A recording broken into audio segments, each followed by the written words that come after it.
अस्सलाम वालेकुम। आज जो टॉपिक डिस्कस करेंगे वो ये है कि एक एंट्रेंस एग्ज़ाम के बाद पेरेंट्स को अपने बच्चों के साथ कैसा बिहेव करना चाहिए। वो एंट्रेंस एग्ज़ाम कुछ भी हो सकता है, चाहे वो यूनिवर्सिटी एग्ज़ाम यूनिवर्सिटी एडमिशन के लिए हो या फिर किसी लाज़मी बात है। एंट्री टेस्ट का मतलब ही यही है कि किसी यूनिवर्सिटी में एडमिशन या फिर इस तरह किसी कॉलेज में, किसी स्कूल में, एक इंस्टीट्यूशन में जो है वो स्टूडेंट का एंटर होना और इसकी मज़ीद तालीम को आगे कंटिन्यू करना। तो ये बहुत अहम टॉपिक है। अगर देखा जाए तो रिसेंटली कुछ टेस्ट हुए हैं जिसके हमने फीडबैक जैसे लोगों को देखे हैं, तब सोचा कि इस पे टॉपिक होना चाहिए।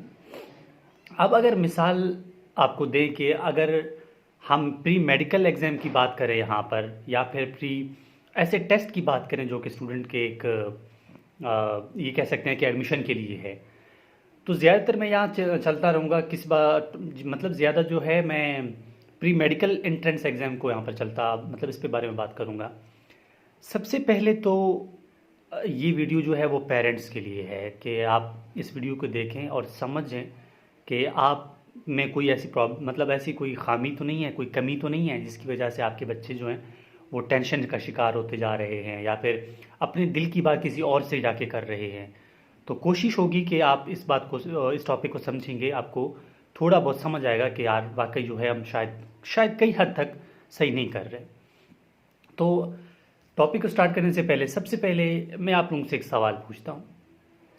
आपका बेटा या बेटी जब वो एफएससी कर लेते हैं, ड्यूरिंग एफएससी आप कई ख्वाब लिए बैठे हैं कि मेरा बेटा या बेटी या फ़लाँ कॉलेज में जाएगा, फ़लाँ मेडिकल कॉलेज में जाएगा, या ये कर लेगी या वो कर लेगा, मतलब इस तरह के आपके एक्सपेक्टेशंस होते हैं। इसके साथ साथ आपके बच्चे को कोई भी शख्स कुछ बोले, मतलब उस पर गुस्सा करे जिसकी वजह से वो रोएं या वो परेशान हो जाएं या वो खाना ना खाएं या वो टेंशन का मतलब जहनी बीमार हो जाएं, तो क्या आपसे बर्दाश्त होगा? बस इस सवाल का जवाब मुझे आपने देना है कमेंट में।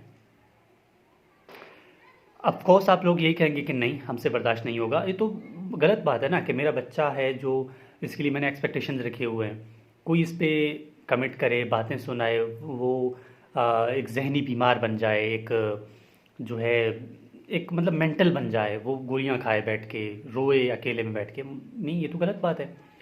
अगर लोग आपके बच्चे को सुनाते हैं तो गलत बात है, अगर आप पर्सनली उसको हिट कर रहे हैं तो कि वो कहाँ से सही हुआ? जी हाँ, इसका मतलब यही है कि आपका बच्चा या बच्ची जब टेस्ट में अच्छे मार्क्स नहीं लेता, तब आप उसको ये सुनाते हैं कि नहीं, आपने जो है मेहनत नहीं की थी, आपने जो है पढ़ा नहीं था, आपके मार्क्स क्यों कम आए हैं, क्यों कम आए हैं, जबकि फ़िलहाल के बहुत ज़्यादा आए हैं, जबकि फ़िलहाल के बहुत ज़्यादा आए हैं। अभी इसका मतलब ये है आपने कंपैरिजन किया अपने बच्चे को फ़िलहाल शख्स के साथ, तो क्या रिजल्ट आएगा?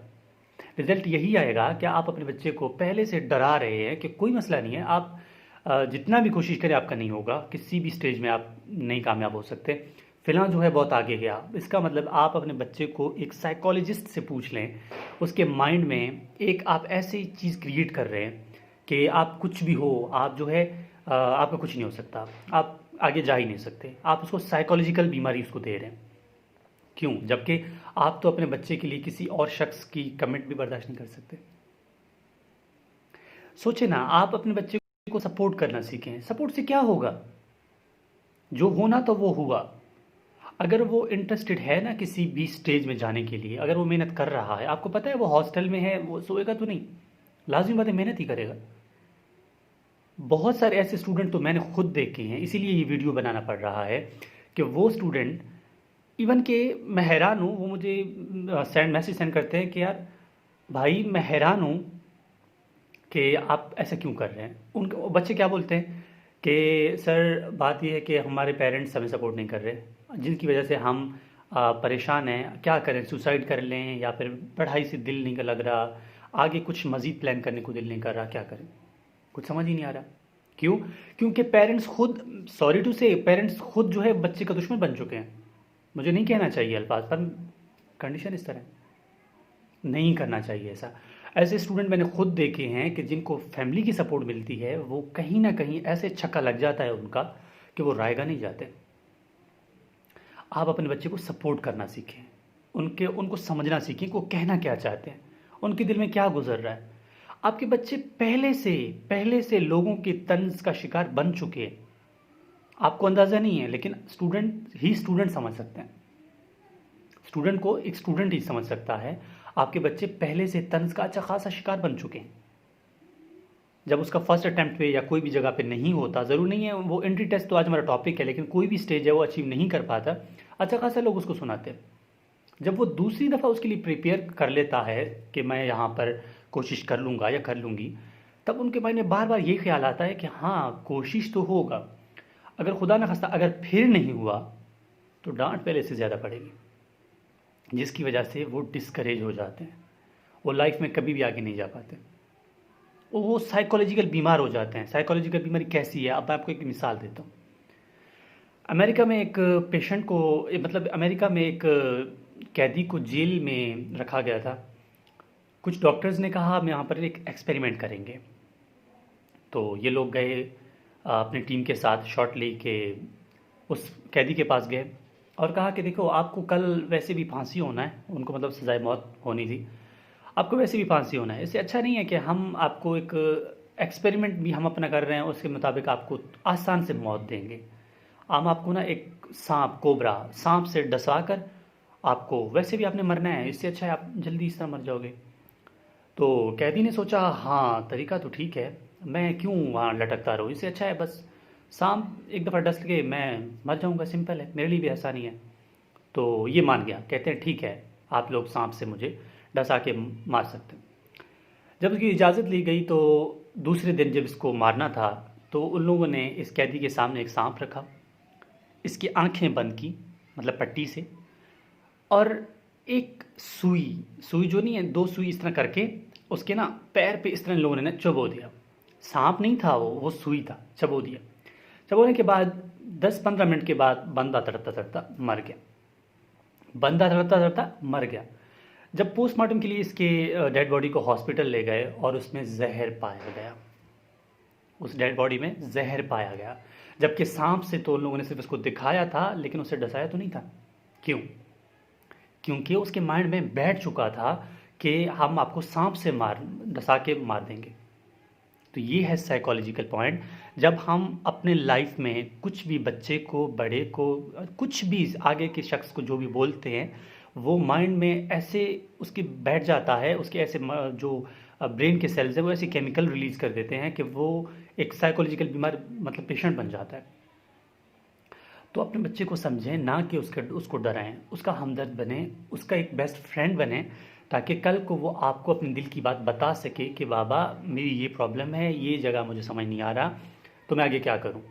मैंने ऐसे भी फैमिली देखे हैं जो अपने बच्चों को 4-4 अटैम्प्ट के लिए कह रहे होते हैं, कोई बात नहीं आप दे दो। रिसेंटली मुझसे किसी ने बात की थी कि मेरा फर्स्ट अटैम्प्ट पे नहीं हुआ, सेकंड पे भी नहीं हुआ, तीसरे पे भी इस दफ़ा नहीं हुआ, चौथे पे फैमिली सपोर्ट कर रही है, तो मैं कोशिश करूँगा दोबारा। तो क्या फ़ायदा हुआ, उस शख्स ने भी हार नहीं माना, उसकी फैमिली भी सपोर्टिव है। तो ऐसे शख्स जो है वो कभी ज़िंदगी में मार नहीं खाएंगे, मतलब ज़िंदगी में कभी गिरेंगे नहीं, आगे जाएंगे, जब भी जाएंगे आगे ज़रूर जाएंगे।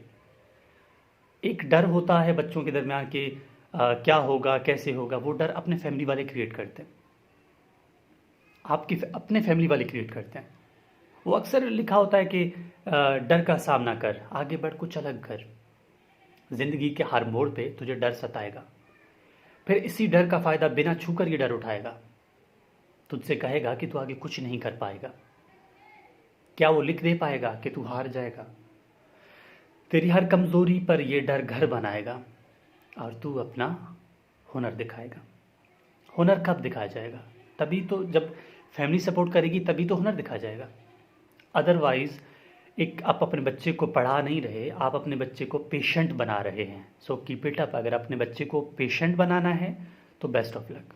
अगर अपने बच्चे को अच्छा डॉक्टर, इंसान बनाना है तो उसको सपोर्ट करना सीखें, क्योंकि पास्ट को हम झुटला नहीं सकते, दोबारा वापस या चेंज नहीं कर सकते। हम क्या कर सकते हैं? सिर्फ सपोर्ट कर सकते हैं। तो होपफुली मैं ये मतलब उम्मीद है क्या आप ये वीडियो देखने के बाद आप समझेंगे कि आप अपने बच्चों के साथ कैसे ट्रीट करेंगे।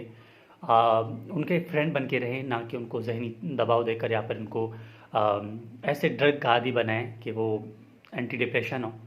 वो आपके बच्चे हैं, ना कि उनकी डिग्री इंपॉर्टेंट है। आई होप, बिल्कुल लाजमी बात है, आपके बच्चे इंपॉर्टेंट हैं। इस तरह सुसाइड अटैक भी जो है वो कम होंगे माशरे में। तो होपफुली आप लोग इस बात को समझ चुके होंगे। तो ऐसे ही कहूँगा सारे स्टूडेंट्स को भी, आप लोग मेहनत करें, अपने माँ बाप के एक्सपेक्टेशंस पे उतर आएँ। और जो सोच आपके पेरेंट्स, जितने मैंने ये वीडियो पे बात की कि पेरेंट्स का हक है बच्चों को समझना, उससे डबल हक आप लोगों का है, आप स्टूडेंट्स का है कि उनको फीडबैक दें, उनका दिल ना तोड़े। जाए लाजमी बात है, वो एक्सपेक्टेशन तो रखे हुए ना उन लोगों ने, तो उनको समझ के मेहनत करें। जो भी आप लोगों की प्रॉब्लम होगी सबसे पहले अपने पेरेंट्स को बताएं, ना कि किसी और को, क्योंकि इस दौर में आपके पेरेंट्स ही आपके बेस्ट फ्रेंड हैं, आपके ख्याल रखने वाले हैं, ना कि कोई और। तो उम्मीद है कि आप एक दूसरे को समझ लेंगे। Thank you.